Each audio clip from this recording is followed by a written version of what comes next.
e falei, oi, sou estrangeiro, sou norte-americano, sabe, e eu vou a Leopoldina no mês que vem. E isso foi o vice-prefeito assim da Leopoldina, Gustavinho Monteiro de Castro. Talvez alguns de vocês que conhecem Leopoldina capaz de conversar. Ele morreu jovem, mas sabe, ele era um grande político. Ele gostou muito de ter um jovem americano lá pesquisando no fórum da Leopoldina. E ele foi super gentil comigo, ele me deu a chave e eu acabei estudando mais Leopoldina do que Cataguases, porque eu tinha boas ligações. Então, muito acontece assim, nessas situações também de pesquisar uma tese do PhD, que acontece por acaso, sabe? Então, eu aproveitei o fato que conheci o Gustavo e assim fiquei encantado com os arquivos em Leopoldina.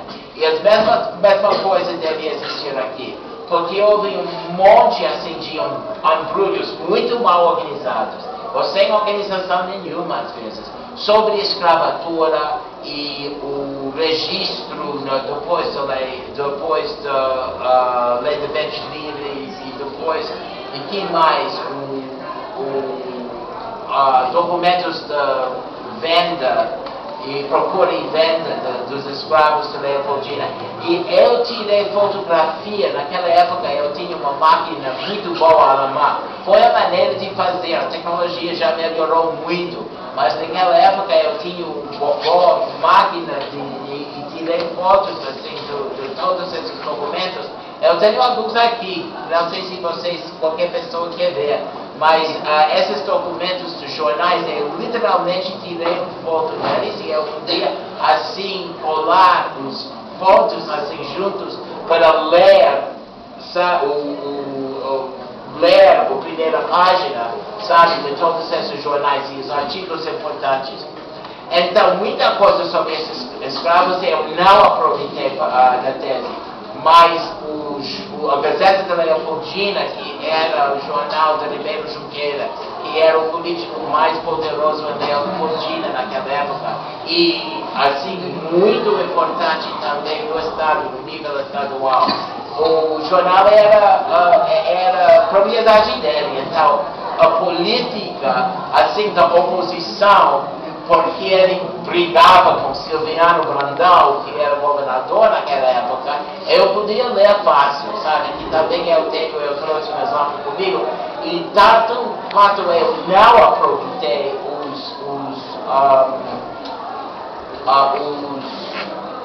documentos que tratavam da escravatura, eu aproveitei os documentos sobre Ribeiro Junqueira. E isso foi muito importante para mim, porque ele era um dos super coronéis da região, sabe? E trouxe o poder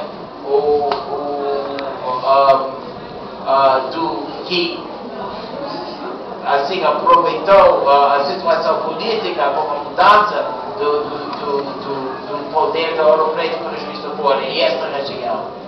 Mas que mais aqui? Estou tentando os outros documentos, outro tipo de outras coisas que eu encontrei. Bom, outra vez, fundamentalmente para a tese, o que eu encontrei a Belo Horizonte. Isso, assim, já falei, mas é muito importante dar ênfase a isso, que a gente nunca sabe e só vai sabendo depois de entrar no processo de pesquisar. Segundo aspecto, a tese foi terminada em 1972. Eu acho hoje em dia, eu sou assim, mexendo com outra coisa em Juiz de Fora, porque esse livro que vai ser lançado, fiz com outra colega amiga do Departamento de História lá, a professora Beatriz Domingues. Talvez alguns de vocês conheçam o nome dela. Mas isso é sobre o Brazilian, esse norte-americano, que ela gosta, que era orientor dela e que eu conheci em Stanford. E o trabalho dele é muito bem recebido e temos um livro sobre ele.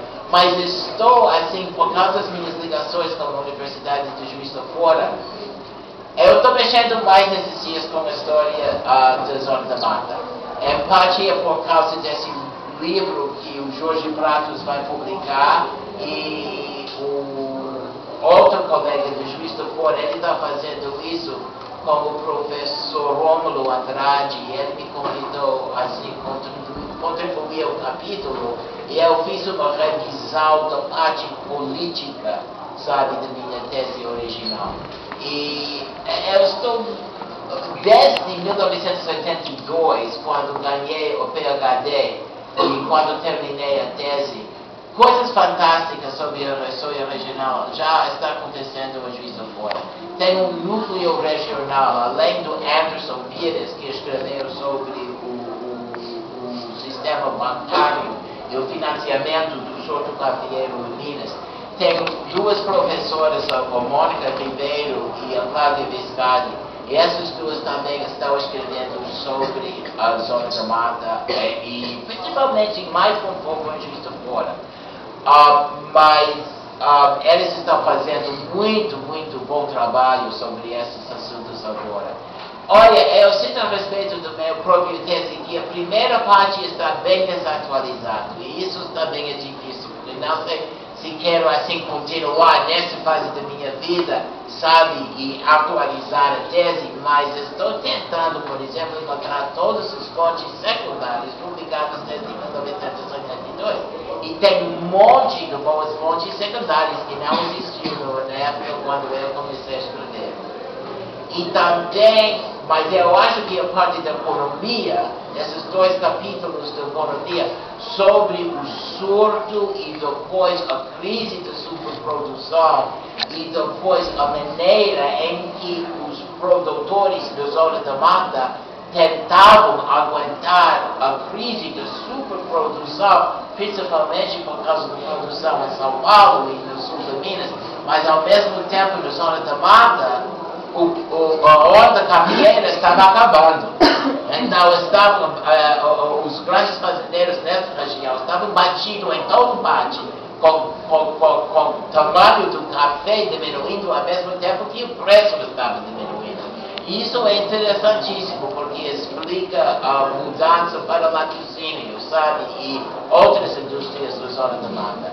Ao mesmo tempo que os políticos estavam ganhando cada vez mais poder aqui nessa região. Então tem essas coisas interessantes, e eu acho que a segunda parte da tese, acho que é menos desatualizado, porque ainda não havia artigos escritos sobre esses assuntos. E então, só no ano passado, sabe, quando o Rômulo me convidou a escrever, a contribuir a esse capítulo, eu fiz um jeito para ter o capítulo traduzido de inglês para o português. Porque, obviamente, sabe, tem um mercado muito maior aqui no Brasil do que nos Estados Unidos. É considerado nos Estados Unidos, assim, detalhado demais sobre uma região pequena demais para publicar nos Estados Unidos. E eu estou super feliz, super contente em pensar que pode ser publicado no Brasil. Então vamos ver, sabe, como que vai acabar. Mas, assim, perguntas?